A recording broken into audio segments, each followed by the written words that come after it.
point out the fact that America was reducing carbon emissions. America was leading the world in something really good with American technology, and it's countries like China and Russia who are emitting more carbon. We ought to be making more things here in America. That's how you would reduce global carbon emissions. Mr. Scalise, sir? Whip Scalise, thank you so much. Taking a look at the reconciliation bill, Senator Joe Manchin came out on the other side of the chamber, came out today and said, or came out yesterday and said that he's not going to support this until he finds out what impact it's going to have economically. House Republicans' reaction to that? Well, you've heard the president over and over again saying there's no cost to this bill. It's laughable. People know when you add trillions of dollars of new spending on top of the trillions they've already spent, that is the leading driver of inflation. People are already paying too much for goods and everything that they buy because of the trillions already that have been spent. If you had trillions more in spending, of course it's going to have a cost. Not the least would be the natural gas tax, which everybody who uses natural gas would pay. President Biden promised that nobody who makes less than $400,000 will pay a dime in new taxes. The problem is he breaks that promise with his natural gas tax, among many other taxes in this package. So this will hurt families even more than what he's already done to hurt families with higher inflation. That's why 71% of people think we're on the wrong track. Capitol Police Chief Sir? Tom Manger imposed a COVID-19 vaccine mandate on all Dignitary Protection Division special agents. I was wondering if you support that decision, and I also would be interested to hear how Chairwoman Stefanik feels about it as well. Sure, I don't support the mandates. I've encouraged people to get vaccinated. I'm vaccinated myself, but ultimately it's a personal choice, and I think you're seeing this all across the country where they're putting mandates in place. And look at some of the states where they put mandates in place. We're seeing nurses get fired because they didn't want to get vaccinated. When we have a shortage of nurses, you're seeing police officers get fired. And don't make any mistake about it. This is part of their defunding the police strategy. When you look at some of the states where they know they want to defund the police, but they also know the public is against defunding the police, they know that if they put a vaccine mandate in place, about 20% or more of the police officers and firefighters will ultimately get fired because they're not vaccinated. And so it's a de facto defund the police strategy. Let's let people make their own decisions. Everybody's got the facts out there. There's a vaccine that's available, and you can get it. I think it's safe to take, and I've taken it myself. But there are also people who have made it clear they're not going to take it. And that's a medical decision. We should be encouraging them to talk to their doctor, but you shouldn't be taking away somebody's career and livelihood and hurting their family to prove some kind of point that government wants to make. And I'll let Elise answer that too, and then I'll go to you. The negative consequences of a mandate, you can look at New York State and New York City specifically for how this is exacerbating an already incredibly challenging labor shortage. There are multiple fire companies in New York that have shuttered. One of the fire department leaders said that the response time will be slowed. This is while after 2 years of historic crime rates, you're having a high number of retirements as well. Hospitals in my district, you have 2 hospitals, Lewis County General Hospital and Alice Hyde Medical Center, that are no longer able to deliver babies in their maternity ward units. These are rural hospitals. It's important to have access in your community because of the mandate and because of individuals who have chosen based upon conversations they've had with their doctors. So the mandates are already, they're already exacerbating and further making worse a labor shortage that we have in this country, particularly with our first responders. Thank you. 2 questions. One, many of you voted to overturn the election results in January. Will you accept the results, particularly you, Mr. Whitman, accept the results of tonight's election in Virginia? And then, second question, you kept mentioning the $450,000 proposed settlement to a lawsuit brought by these immigrants. Are you suggesting that the Biden administration should fight the lawsuit and risk an even higher jury verdict? Is that not a misuse of taxpayer funds to pay more if a jury awards it than settle for less? Well, they absolutely ought to fight. A lawsuit brought by someone who came to this country illegally, who's asking taxpayers for millions of dollars, to just say you're going to give everybody $450,000. First of all, you're going to have a flood more lawsuits than you already have, and it's going to cost taxpayers of this country billions of dollars to pay that off. Not to mention they're putting amnesty in this tax and spend package for millions more people So to it's- come here. it's- So it would be a magnet for even So- more people, so they need to fight it. They ought to win the lawsuit. They would win it if they fought it.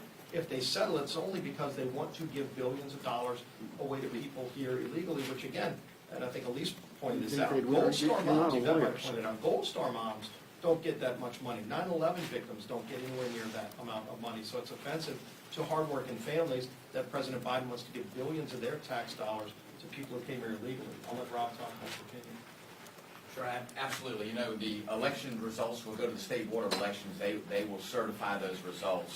The Congress has no role in certification of those I results. understand that, The issue that I had with the electors in Pennsylvania was there was a pending Supreme Court case, which is clearly within our purview to say that we are going to allow that question to be answered. That's why I voted against certifying those electors.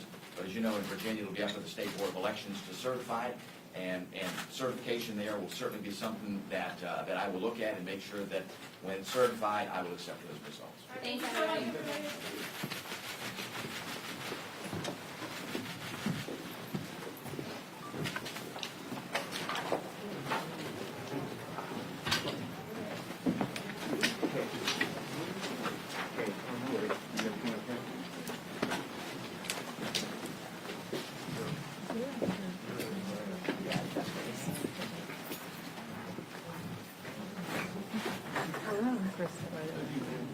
Hi, I'm Allie. I'm also I'm with NBC. Yeah.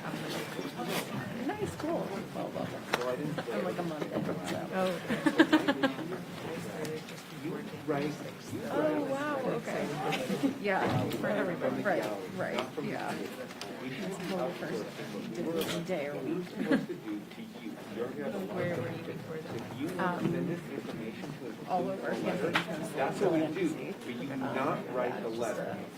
Now it's a nice excuse to wake up and go to bed in my bed every night as opposed to a new Marriott every day. Right. Just what it was for years, so.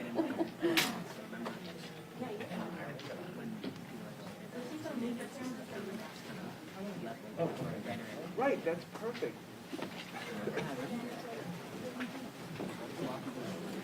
The caucus is in the green room, FYI, guys. Hey, she doesn't want you to write it like she did the last one. Okay, thank you.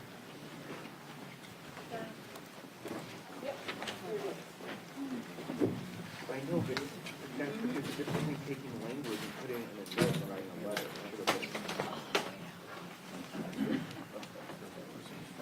Heads up, I guys. gotta go.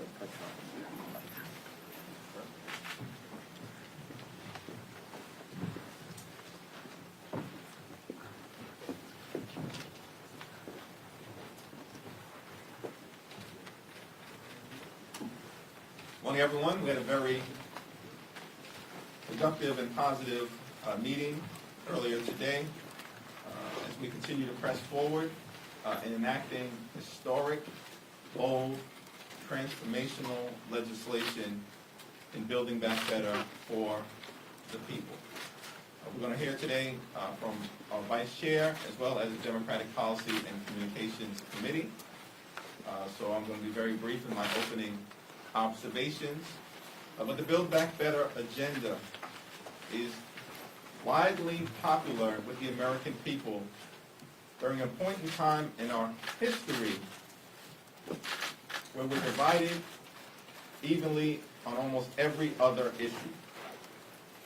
The American people support the Build Back Better agenda because they know it will invest in a meaningful way in creating millions of good-paying jobs, cutting taxes for working families, middle-class families, and low-income families, and lower costs in health care and child care, in education and in housing, and at the same time, decisively confront the climate crisis. That is why we're going to get this done, and we're going to get it done very soon. I yield now to our Vice Chair, Peter. Thank you, Mr. Chairman. As the chairman said, we're moving closer and closer to advancing the two cornerstones of President Biden's agenda. The Build Back Better Act, which is direct investment in working Americans and their families, and will have an immediate and profound effect on the communities like ours. Expanding childcare access will allow more parents to get back into the workforce and empower families to successfully get through their own family structure. Universal access to preschool will ensure that every child has the same chance to gain high-quality education, no matter their background, no matter where they come from. And expanded healthcare coverage to lower costs will lead to better health outcomes for families and alleviate the financial burdens that far too many Americans face. In addition, this transformative investment in the American people, the House is preparing to pass an infrastructure plan that was agreed to by the Senate. This legislation will create thousands of good-paying jobs. The chairman and I have talked about this before, to modernize our infrastructure system, expand broadband, and help us lower emissions to fight the climate crisis. And let's be clear that the American public supports these priorities.